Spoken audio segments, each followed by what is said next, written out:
All right. Hi, I'm Liam Semler from the University of Sydney.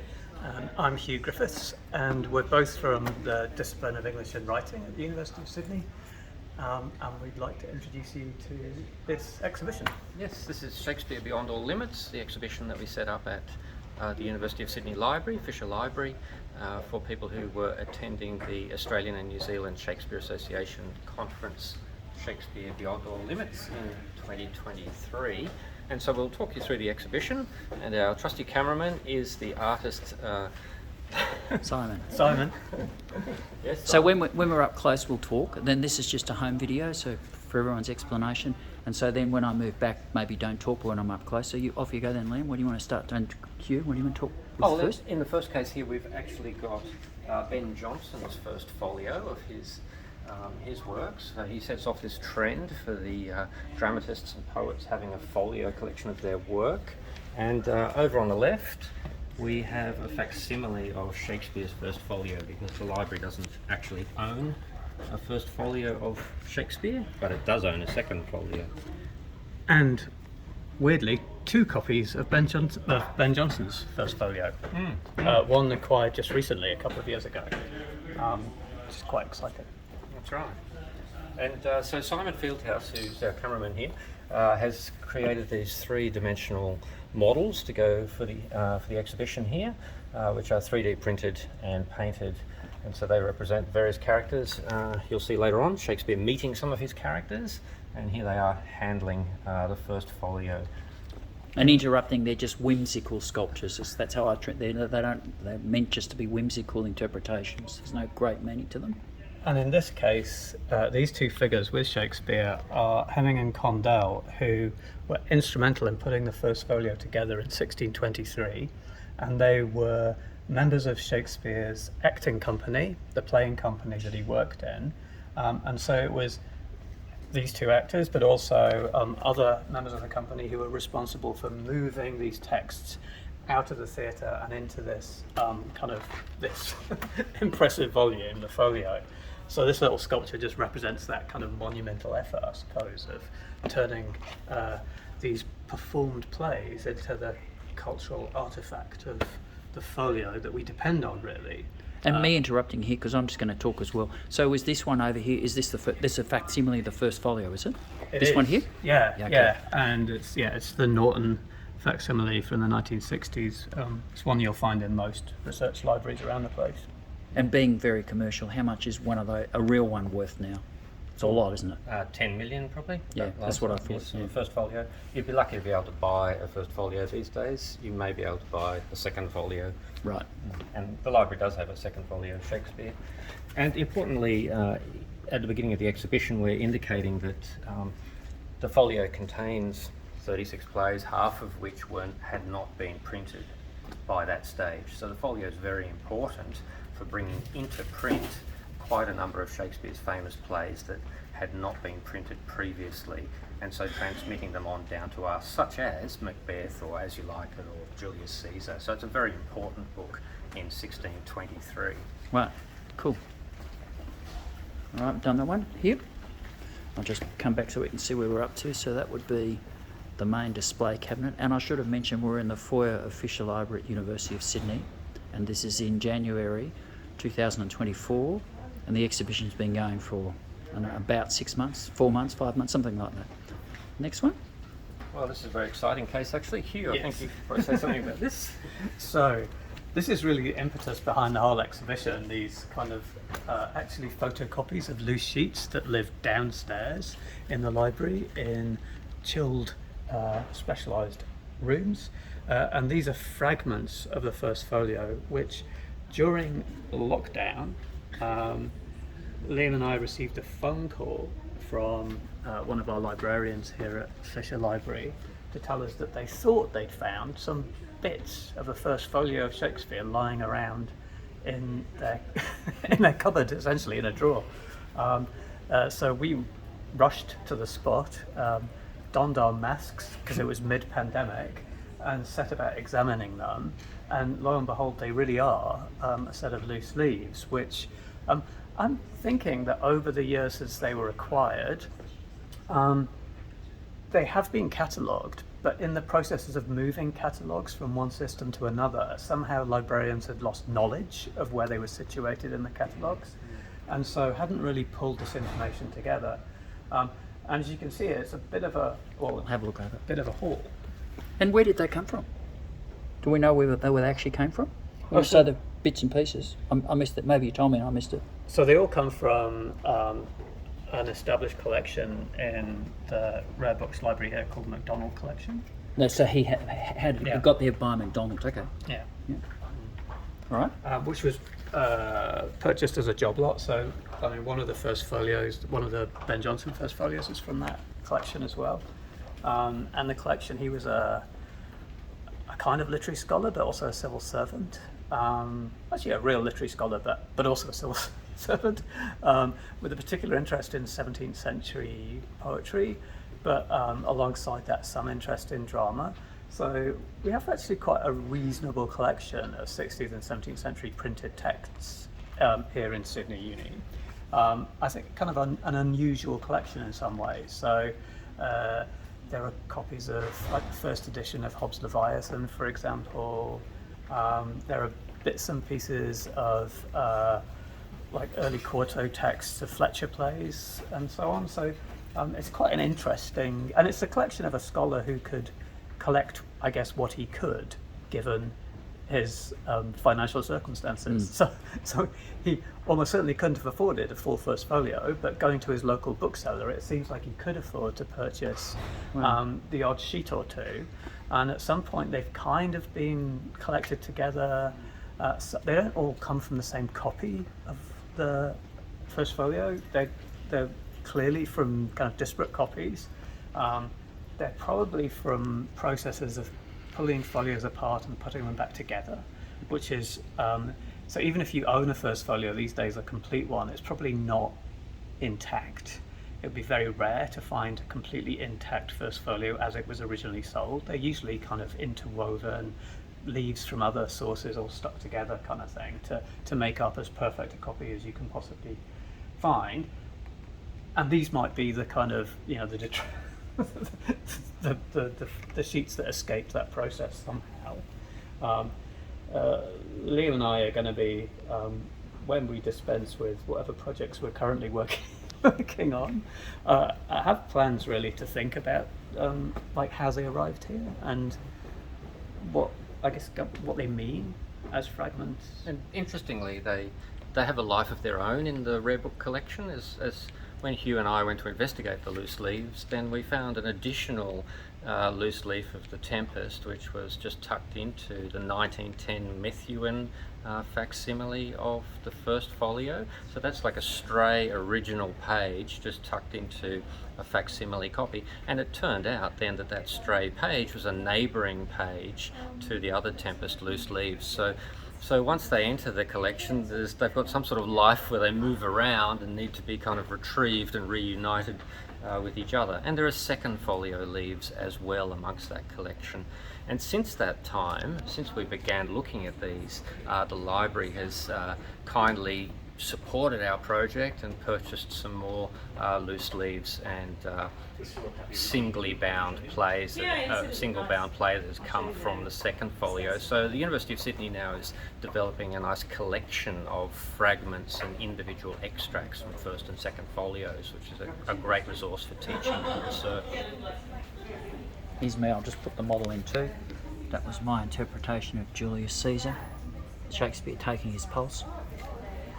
Down there in the exhibition, there's also the sixpence, Oh. silver sixpence that we use for teaching, which is lots of fun to let students handle because it's an extremely thin piece of metal, and they're always amazed that they could be handling a coin that Shakespeare handled or his contemporaries handled, and that it's so fragile. Wow. It's very easily bent. Next cabinet is this one. So just put it in perspective. That's the first one. That's what we've just done. That's Hugh. That's Liam. And this is the second cabinet. Yeah, so the exhibition is, even though it's kind of focusing, I guess, on the books, the texts in its initial kind of cabinets, it does kind of get people's attention by focusing on plays that they recognise. So That was kind of Tempest and Julius Caesar, but this one's Hamlet and King Lear. And one of the points of this cabinet, apart from Simon's fantastic sculptures, is to illustrate the ways in which we get different versions of the same play coming down to us because of the different ways they were printed at different times. Hamlet's the kind of famous one in a way, and it's a kind of resource that I used to teach quite often, is that the first quarter of Hamlet is really different from the version of Hamlet that most people are familiar with. We mostly use the copy of Hamlet that comes from either the folio or the second quarto, and if you hone in on this facsimile of quarto 1, you'll see why. So Hamlet doesn't say to be or not to be, that is the question. He says to be or not to be. Aye, there's the point. And a point is a really different thing from a question. It's a bit more assertive and a little less sceptical. And there's something of the quarto 1 that is actually a lot more assertive about its beliefs or disbeliefs and so on in the afterlife than the more speculative philosophical Hamlet that you. So when did it get, me asking a newbie question, so when did it get changed? Do we know when it sort of got changed from the previous ones? We don't know for sure, and I'm not going to go down on camera. The same, okay. All right, good. We don't know for sure. There are multiple different explanations. So one is that it's the kind of archetypal bad quarto, and when scholars in previous years usually would talk about bad quartos, what they tended to mean was that they were reported to printers by actors in a kind of black market in a way.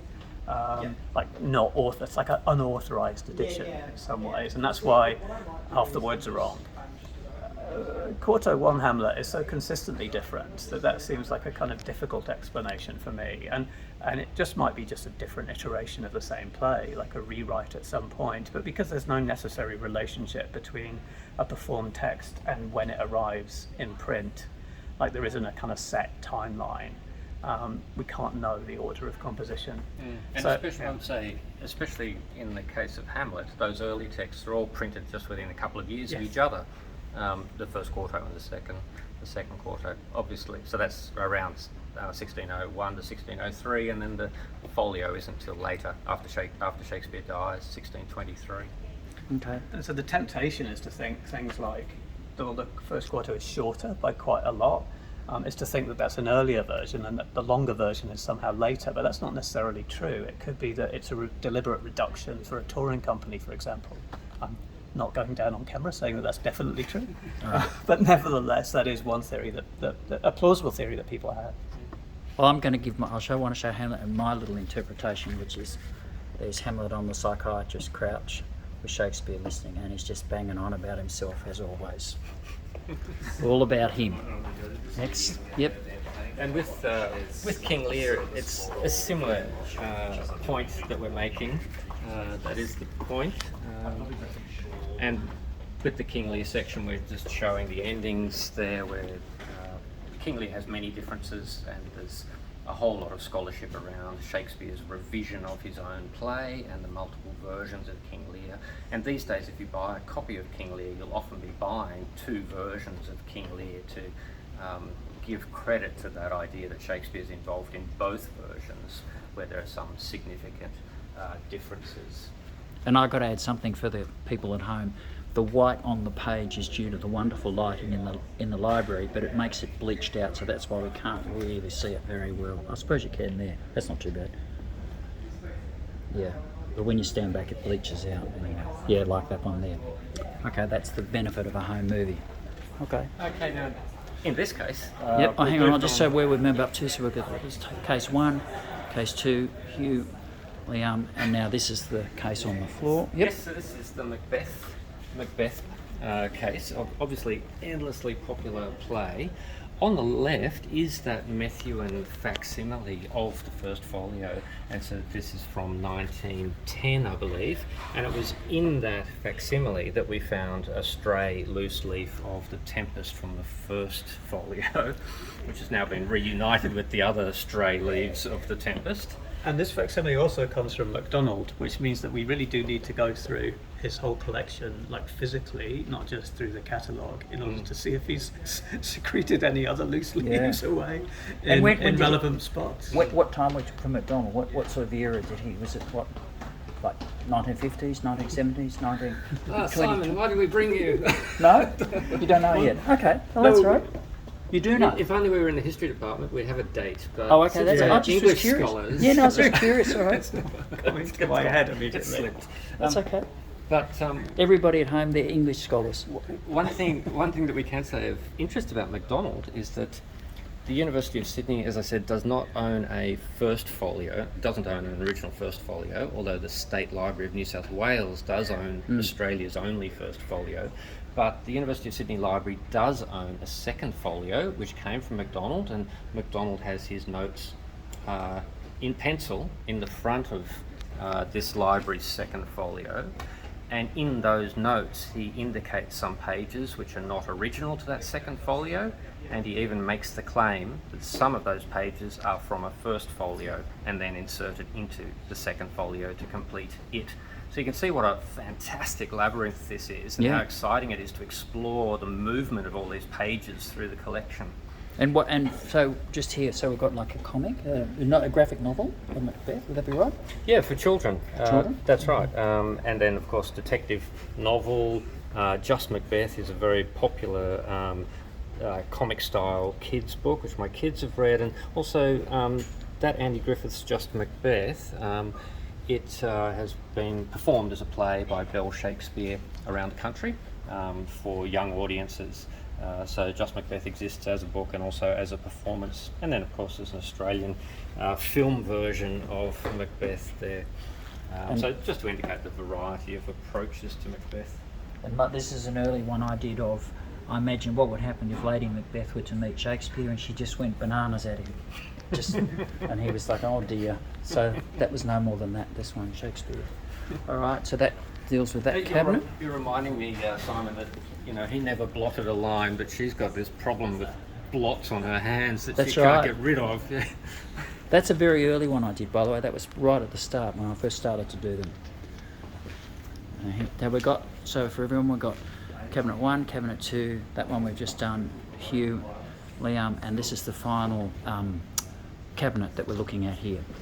Yeah, so it continues the story, I guess, from the modern versions of Macbeth to think about the kind of ramifications of the folio right at the start of the exhibition, and how that gets kind of landed in multiple ways in subsequent scholarly, I guess, interest. So we've got but scholarly interest in the digital as well, which is kind of apposite for your sculptures, Simon. So we've got work from our colleague David with his collaborator Stephen on teaching Shakespeare through virtual reality, but other ways in which Shakespeare interacts with the digital world these days. Yeah. Which is obviously this is all very important in terms of teaching Shakespeare's work, and for example, now we can have students going online and looking at the database, which is folios compared, and so they can see multiple versions of the first folio on the same page and compare how they might vary from one another. And there are other databases that they can access for learning about the folio text. So what's great then about teaching it here is that we can show people fragments from the first folio, we can show them the second folio, we can show them Johnson's first folio ×2, and we can also look at the digital versions as well, and you get a real understanding of how this phenomenon has gone from 1623 through to the present. And as an artist here, I want to say, so I did a drawing which the State Library owns of the Shakespeare room, that beautiful panelled room, and I normally put something humorous. So I've got a humorous drawing of Shakespeare on the laptop, and this is a three-dimensional version of my cartoon or drawing in that painting, which is in the State Library now, just for what it's worth. And there he's using the laptop, which is digital, I suppose, and he's doing one finger typing too, if you can see it. Yeah, he's tapping away with one finger like we all used to. Like, everyone knows how to type now, but anyway. This cabinet's really interesting because I think they've lost something. When we first put the exhibition together, there was a card for this.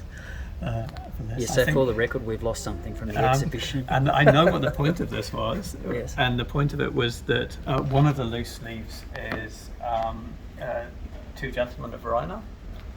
And this is looking at kind of sources of that play. So it's thinking again about the way that Shakespeare's texts are not discrete items, that they kind of move through time, that they themselves borrow from some books and then move then on into kind of other books and so on. And these are this is a 1912 facsimile of a Plautus text that he uses again from the MacDonald collection. And just to answer your former question, MacDonald was.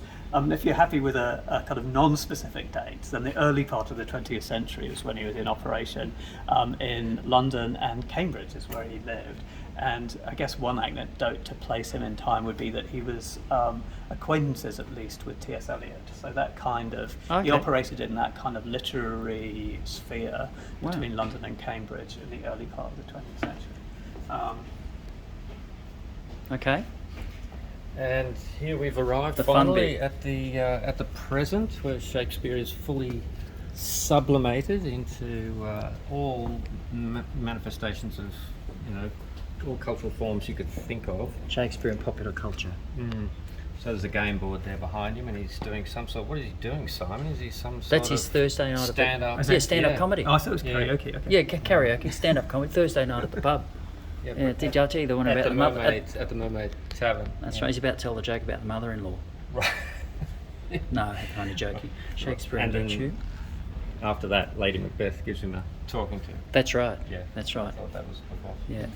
Yes, and so that's where we end up there, and we've got Stephen O'Neill's book there, the Shakespeare on YouTube, just to signal the presence of Shakespeare in the digital realm. All right. Well, that's so that's you two, and then that, just to put it in perspective, that's it down there. Yeah. Well, actually, I'm just going to hand the camera to you. You can do it. You do it. And there's our artist who's done the 3D printing and painting of the characters, or really it's the design and the printing and the painting of the characters. So that's a brilliant collection of mini sculptures that we've got, which the students have really responded to well in this exhibition. And I want to go on the record as saying this is one of the most fun shows that I've ever done. I thought it was such great guys to work with. It was really, really fun, and I like it a lot. And I think the sculptures really draw people in. Whenever I come through the library, which is quite often, obviously this is my library, I always see people looking, and I think it's the sculptures that draw them to the cabinet, and then they kind of look at what's in it. So. Yeah, I think so. I think it's interesting too. So it's about, and isn't it interesting? After 400 years, he's still got the drawing power. Shakespeare. Yeah. I mean, that's really interesting. That says something. Yeah, Leonardo da Vinci had it. He's got it. Not a lot of people have it historically. Magnetic. All right, we finished, guys. Yep. Wrap it up.